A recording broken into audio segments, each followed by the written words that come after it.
सध्या संपूर्ण महाराष्ट्रात प्रसिद्ध कीर्तनकार निवृत्ती महाराज इंदुरीकर यांच्या कन्या ज्ञानेश्वरी आणि साहिल राहुल चिलप यांच्या लग्नाची मोठी चर्चा आहे। हे लग्न अत्यंत थाटामाटात पार पडले। या सोहळ्यासाठी 100 एकरांचा मंडप, तिन्ही बाजूला अवाढव्य पार्किंग आणि 3 लाखांहून अधिक पाहुण्यांची उपस्थिती होती।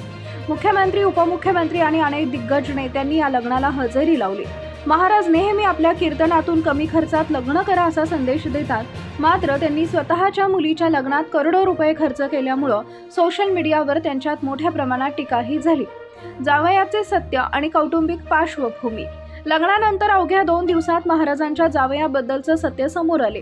साहिल चिलप हे केवळ एका श्रीमंत कुटुंबातील वारसदार नसून त्यांच्या यशामागे मोठा संघर्ष आहे। हे कुटुंब सध्या मुंबईत स्थायिक असले तरी त्यांची मुळे पुणे जिल्ह्यातील जुन्नर तालुक्यातील काटेडे या गावात आहेत।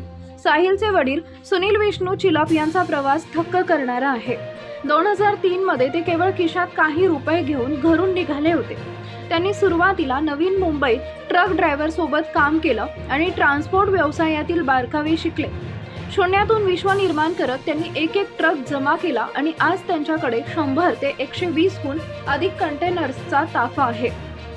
महाराजांचे जावई साहिल हे उच्च शिक्षित असून त्यांनी इंजिनिअरिंगची पदवी मिळवली आहे। केवळ वडिलांच्या संपत्तीवर अवलंबून न राहता त्यांनी आपल्या तांत्रिक ज्ञानाची जोड कौटुंबिक व्यवसायाला दिली। ते सध्या वडिलांच्या खांद्याला खांदा लावून नावाशेवा बंदराजवळील लॉजिस्टिक आणि रिअल इस्टेटचा मोठा व्यवसाय सांभाळत आहेत। चिलप कुटुंबाची SMS लॉजिस्टिक ही मोठी कंपनी असून ते पनवेल भागातील नामवंत बिल्डर देखील आहेत। त्यांची एकूण संपत्ती 500 ते 700 कोटींच्या घरात असल्याचा अंदाज व्यक्त केला जातोय। त्यांच्याकडे मर्सिडीज, ऑडी आणि फॉर्च्युनर सारख्या महागड्या गाड्यांची रांग आहे। नातं जुळण्यामागचं कारण, महाराजांनी एवढ्या मोठ्या श्रीमंत घराण्यात मुलगी का दिली असा प्रश्न अनेकांना पडला। याचं मुख्य कारण म्हणजे विठ्ठल भक्ती आणि वारकरी संस्कार। चिलप कुटुंब पिढ्यानपिढ्या वारकरी संप्रदायांशी जोडलेले आहे। वारीच्या दरम्यान दरवर्षी ते वारकऱ्यांसाठी मोठे अन्नदान आणि निवासाची सोय करतात। याच वारीच्या वाटेवर गेल्या 15 ते 20 वर्षांपूर्वी महाराजांची आणि चिलप कुटुंबियांची ओळख झाली होती। केवळ पैसा न पाहता समोरच्या कुटुंबांचे संस्कार आणि वारकरी विचार पाहून महाराजांनी हे स्थळ पसंत केलं। आपल्या जावयाचा हा संघर्षमय प्रवास आणि त्यांची साधी राहणी पाहून महाराज लग्नानंतर भावुक झाले।